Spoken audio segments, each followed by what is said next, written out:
This gathering must make it clear to Ruto and all those who are nostalgic about the dictatorship of the past that they will pay a heavy price for their unfortunate experiments. You have some bad news from Mr. Ruto. The betrayal in the city has seeped into every village in Kenya. It has united Kenyans better than any government ever would. While the betrayal has shattered our faith in government and parliament, it has strengthened our faith in ourselves and our power.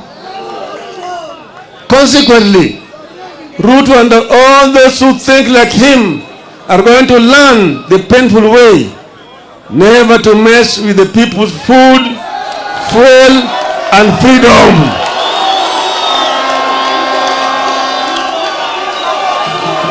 Hello? Ruto and his ilk are going to learn the hard way that Kenyans are fed up but not helpless. In this time of desperation in the country, Ruto is selling illusions of hope to our people with the phantom proposals that are meant to line the pockets of his cronies. It is wrong. It is cruel. It is evil.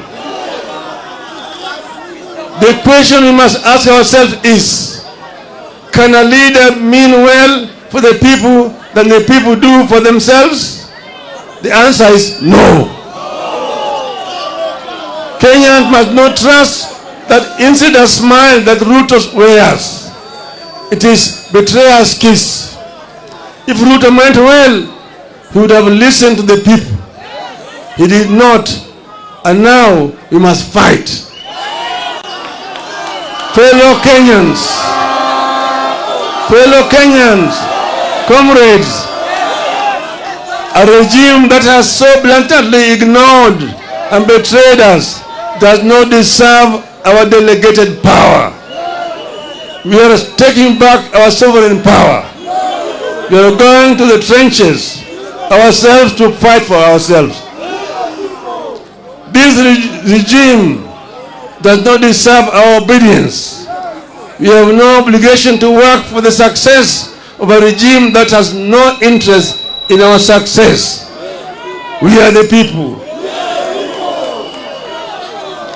Sitasimama maovu ya kitawala. Sitasimama maovu ya kitawala. Hello? There's no other option left. We must fight. We are going to fight everywhere and anywhere until the Finance Act is repealed. We will adopt a series of acts of civil disobedience to force this regime to recognize that we, the people, are supreme. Through civil disobedience, we will deny Ruto the taxes he thinks he can extort from us by force. Dear Kenyans, we have been abandoned by our leaders. We must now look out for each other and be our brothers and sisters keepers. Here, therefore, are my requests to you, my people of Kenya. Let us embrace tax boycotts. Let us deny Ruto the fuel tax by limiting consumption of petrol and diesel. One way to do this is to carpool. Let us arrange to make regular journeys in a single vehicle whenever possible. Give each other a ride. Cut down on non-essential travel. Walk instead of driving whenever possible.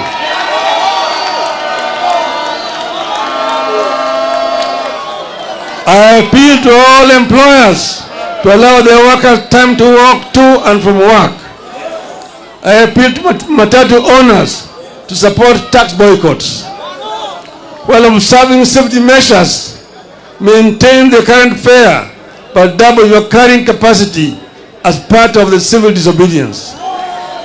Our police officers should support our call by allowing matatus to carry above capacity at current costs so that Kenyans can commute.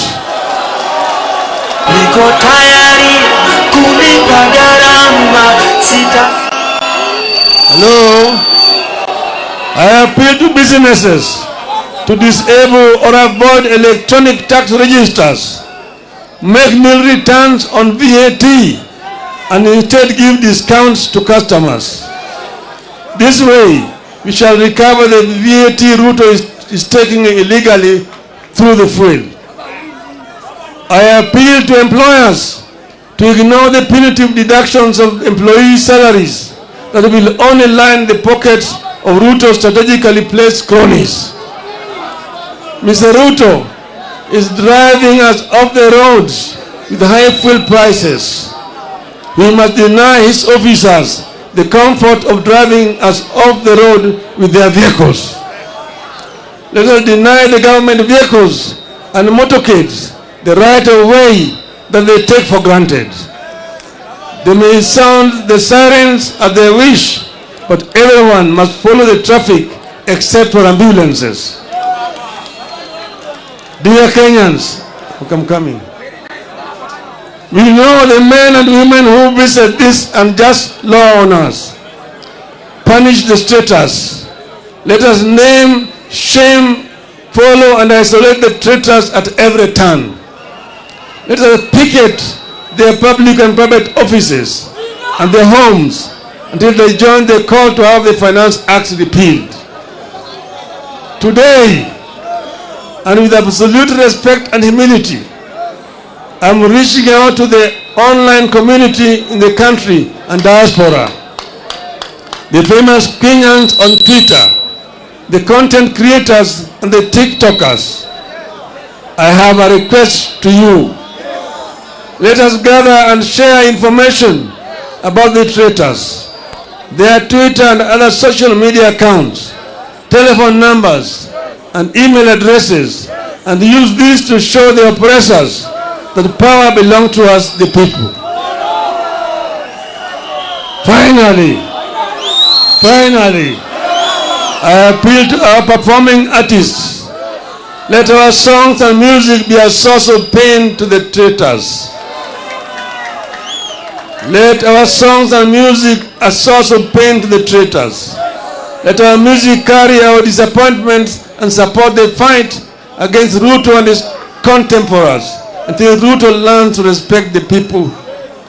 Dear Kenyans, in a democratic country that is founded upon sovereignty of the people, whenever the arms of government, whether the executive, the legislature, or the judiciary, fall into the hands of men and women who use their delegated sovereign power to oppress the people and benefit themselves, then it becomes a right and a duty of the people in pursuit of